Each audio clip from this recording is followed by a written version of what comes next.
Time, yeah. You have no idea what I've gone through in my life. From the fist fights to the arguments to the beatings. I still remember my mother taking me into a restaurant bathroom and holding me in a, what's that when they Headlock? Guillotine? Guillotine? The other one, guillotine. And she's punching you? Me. No. She shot you up? Yeah. With what? Penicillin. Oh my God! Because when I was a kid, I was so sickly. She got you in a headlock and shot you up. Listen to me. Where'd the needle go? Listen to me. On top of his head. Cubans. I had a Cuban doctor, Dr. Orlando Del Valle. He made house calls. Okay. He came over. He would come into the room, and this is very funny because I'm gonna tell you how fucking hysterical heretics is. Hereditary shit is crazy. Your kids get what you got. Now, he would come over. Now, Dr. Del Valle did a bump from time to time. Now, this is I'm talking about 1968, 69. Please, this goes on. When he come over, I lived on 205 West 88th Street. He'd bring the little thing, and him and my mom would talk, and my stepdad, and then somebody else would be there, like a chick. That would help my mom, and sure enough, he would come over, put the thermometer in my ass, and then look at me and say, José Antonio, we have to give you a needle. And I go, give me 5 minutes, let me think about it. And my mom would go, what's going on? He has to think about it. I swear to God, you don't take that needle, I'll fucking kill you. So then they would go in the fucking parlor to put on Cuban music, and I would like put cartoons on. Like it was inevitable. And then he would have like 2 drinks. Like, how old are you during this time? I'm 5, 6. He would have 2 drinks, then he'd come back in. He goes, Antonio, you ready yet? And I'm like, I'm not ready. So for years, they called me, Me va a doler. So Friday, I went to the store, and I swear to God, guys, I didn't eat nothing all day. I'd smoked some pot. I worked out. I went to the Y. I did chest and the other thing. I smoked dope. Before I left the house, there was a little brownie. A 70 milligram brownie. I had like maybe 13 carbs left for the day. I was fucking starving. This little brownie is right there. It was a half a pack of an Anarchy edible. They give you 2 brownies. Oh. Each brownie is 70 milligrams. That's so crazy. That's so scary. I rub my balls with 70 milligrams. You understand me? 70 milligrams for Uncle Joey is like an appetizer. It's like an aperitif. It's not even a fucking appetizer. Explain to the rest of the world, 70 milligrams will put you into a fucking hole. Do you know I gave Lee 500 last night? He puked. 500? We split Jesus Christ. We split Did you say 500 milligrams? We split 1,000 milligram edible. Did you hear the Alice in Chains song, Down in a Hole? Oh, my God. Listen to me, Doug. We split it at 3 o'clock in the afternoon. Oh, my God. What are you trying to prove? By 7 o'clock, I was so fucked up. By 8 o'clock. And you know what? Usually when you eat, you tame that animal? Yeah. Fuck no. This turned on me. This edible turned on me, dog, like a savage. He beat me into submissions. At one point, I had the cheese doodles that belongs to the baby pirate's booty. Yeah. They were on the floor. They were just coming out of my face. I was just stuffing it. I was just stuffing pirate's booty in my face and a pear. And there was a bunch of fruit and pirate's booty. I couldn't stop. I kept eating peaches and pirate's booty, pears and pirate's booty, cantaloupe and pirate's booty. I must have ate the whole. Even my wife was like, because I had my back turned to them so they couldn't see me. My wife's like, what the fuck are you doing in here? I go, listen, I got to go to bed. She goes, go to bed already. I went to bed at 8:45. I slept till 4. I got up. I didn't know where I was. I just lay there for 30 minutes like Mad Max. I just laid there all confused. So you woke up at 4 in the morning, you didn't know where you were? Solo. At 4:30, I woke up with a ton of energy. I went in the shower. I washed the car. I went for breakfast. I went and washed the car. My wife had to have a tar stain. So oh, my God.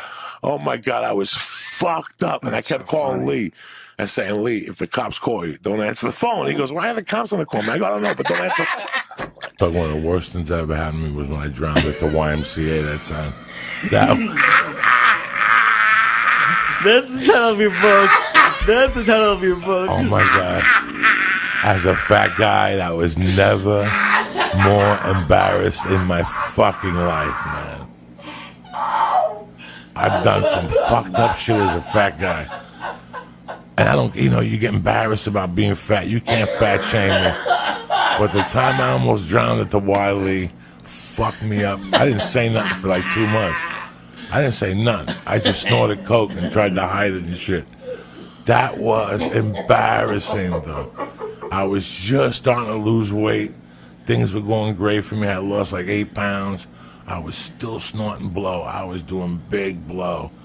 And I fucking got up one morning and Terry went to work and I overslept. And I said, fuck it, I gotta swim. And I went over to the Y and the Y is packed. I used to go to the Fat Man pool. It's this little Russian pool, right? It was like 4 feet, but it was 96 degrees. So it's like a therapeutic pool. And I would walk around and then if there was nobody in there, I would do laps. And then it's short laps and nobody would see you. If you go to the big pool, Lee, there's kids and people see you and there's lifeguards. I was still too embarrassed. I'm not going to be a fat guy who wears a T-shirt in the pool. No. But I am. I'm a hot mess. You don't want to see so me. I said, fuck it. I keep all this here. I'm going to fucking, for public I'm going to go in there display. without a T-shirt. Lee, I was 400 pounds. There was fat everywhere, Lee. And I'd sit in the sauna and I'd make believe like I was losing weight in the sauna. Then I'd go in the steam bath. Then I'd jump in the pool. And I do this every morning at 5 a.m. I did this to start off, but I was still snorting blow. So in my mind, if I ate sushi and I went to the steam room, I would sweat the cocaine out. I wasn't a fiend no more. So now it's 2 in the afternoon, Lee. I go across the street to the Y. I'm still a little hungover on the blow. And the fucking steam pool is packed with kids jumping up and down. And I'm like, I can't do my fucking laps. But the adult pool, the lap pool, was wide open. Oh, shit. I go, fuck this. I swam when I lived in Boulder. I've been swimming for 3 weeks. I'm ready for the big fucking pool. Why am I swimming with these fucking fat fucks for? I went over there, I put my name on the blackboard, guys. I put my goggles in. And on the deep end, I jumped. Just the cold water hitting me, bro. It just shocked my body. Just shocked my fat little body. And then I'm trying to swim. I'm swimming. I'm putting everything I can. I'm turning my head. I'm remembering my form. And I look up, Lee, and I haven't even moved like 5 feet. I'm fucking sideways. But by this time, I'm out of air. Like I was smoking 2 or 3 packs of cigarettes a day. I'm dying. I'm 10 feet out, but I can't swim back. And my feet can't take it. So I'm just holding on to the rope. And people are swimming by me. They're going, come on, let go of the rope. Come on, swim. And I'm like, guys, I'm dying. I'm trying to get the shortest distance was this way.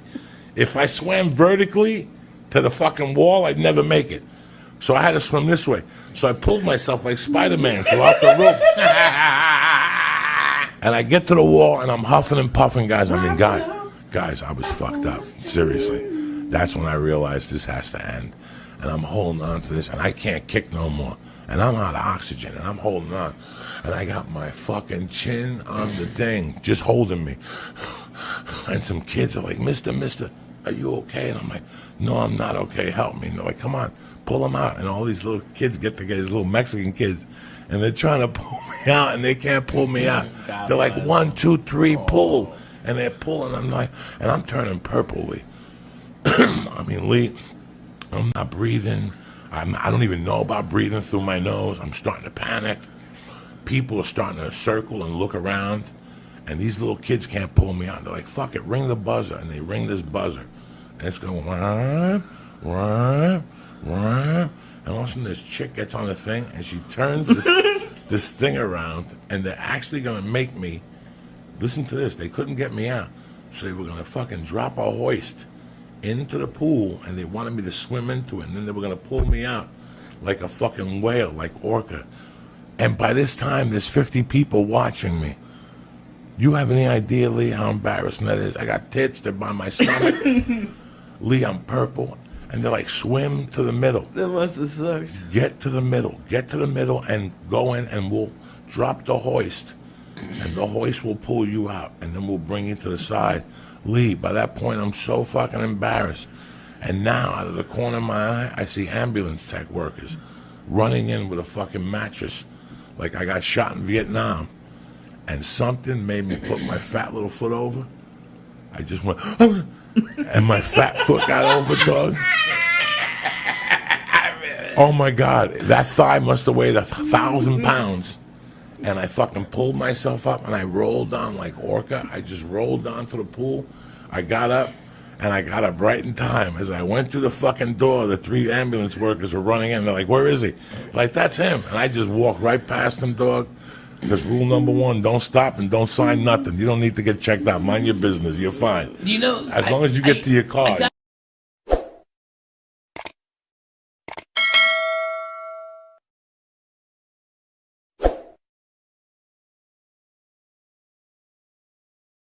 We get high as Jesus on the fucking space shuttle. We got down, Joe Diaz. We went deep. We just kept smoking. We just fucking smoked because it didn't do shit to me. What? You got to break out the yay weed when I come up here, dog. What are you talking about? Brian, that weed we just smoked, don't do shit to me. If you make me drive 40 minutes up here, you got to get me stoned, bro. That Susquehanna weed, I've been telling you about that shit. Susquehanna? Yeah, you brought that shit to the ice house, too. That shit don't do nothing to you.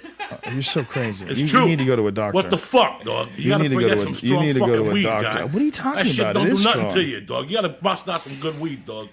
Enough is enough with this shit. Joey, it's the best. Walking around like Jack it's the Herrera best and you got weed some you shit can fucking buy. weed. No, it's not. Look at my fucking eyes. Do I look high to you, guy? Yeah, you look high as fuck. Because I smoke on the way. Because I knew you were gonna give me that Susquehanna fucking weed. Joey, you better start getting some good fucking weed. You gave him dog. that Hannah Montana weed. Yeah, Joe, that's the shit fucking weed you give me. That's the second time in a fucking row. Yo, dude, you just smoked train wreck. It was garbage. They sold you on it. Look at my eyes. You're so crazy. That's garbage. You better start getting some strong fucking weed or go to a different store. I love you, dog. Relax. I love you too. But you got to go to a doctor. Damn, you always hit me with this badass weed and then you talk shit that you got stoned. How the fuck are you smoking? Look at me. What broken? Joey, what fucking broken? You hit me with this terrible about? Weed. Let's do this, bro. We're here, motherfuckers. Brian, hold on. Brian, how high are you right now? Bro, he gets high on a fucking toenail. Are you high as fuck? High as fuck. Look at him. If he was high as fuck, he'd dial an ambulance. Joey, please relax. The biggest thing was that it was a tightly rolled joint. Right. And he's used to huge power hits where he just feels it in his lungs. You like big hits. No, I couldn't get a hit off it. It was too fucking tight. Okay, Joey, you're fucking screaming at America listening to you. Who gives a fuck? They need to know. I give a fuck. This is not saying that you're high and you give me that Susquehanna weed. God. Listen, my favorite game that I ever bet in my life. You were a kid, but one of the biggest games I ever bet in high school. I put everything I had. I borrowed money. I bet money I didn't have. Dallas Cowboys played the San Francisco 49ers in the NFC Division Finals.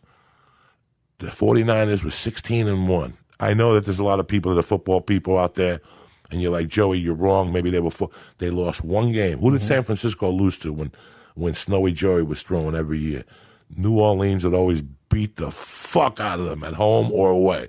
When San Francisco was on the top of their game, they could not beat the New Orleans Saints.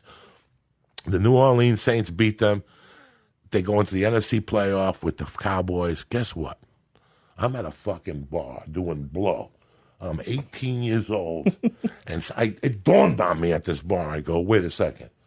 What you mean to tell me is that the Dallas Cowboys are going into Candlestick, and they're going to try to tell Snowy Joey and those fucking savages a story.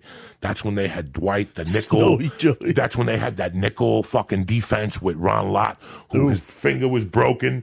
And they asked him at halftime, and he cut it off. Yeah. You're dealing with people who would cut off their fucking pinkies. Are you Japanese? I'm Korean. Okay. Japanese people, they cut their fucking pinkies off. Yeah. Like when they fuck up, you fucked up. You Dishonored. Dishonor. They cut their pinky off. A brother cut his pinky off during a fucking game. And you're going to look me in the face and tell me that the Dallas Cowboys are going to go into their field and beat them by 1. And I remember there was a kid who hated me. He's dead now, Anthony Kruger. He died? Yeah, he accused me of robbing his house, an 8-ball from his house. I never robbed him. Fuck him. Fuck him. I don't give a fuck. He's dead, bro. He's dead. Fuck him. Let him roast in hell for selling blow. Man. So he fucking, he was a big Cowboy fan. And he kept trying to, he was a tough kid. And he kept going, what if the Cowboys win? Can I beat the fuck out of you? And this kid it's like Brendan saying this to me. And I want to beat you up? Oh, he hated me, but he couldn't touch me because I had juice behind me in those days. Yeah. He couldn't just come and throw a beating on me because he had 16 motherfuckers behind. So I said to him, let me ask you, this is how fucked up I was. I go, let me ask you this. what if San Francisco beats them? Can I come to your house and punch you in the fucking face? That's how ballsy I was that night. Because right there it dawned on me that San Francisco was going to beat the Cowboys at home. They were not going to go in there and cover one. And what happened that game? That's the most famous catch in football. Yeah. Dwight Clark reached out, and I had the over. Catch. And I had the over in Dallas. What's up, son? What's up, son? So then you go punch that dude in the face? Oh, no. I didn't see him after that. Oh, for you a were long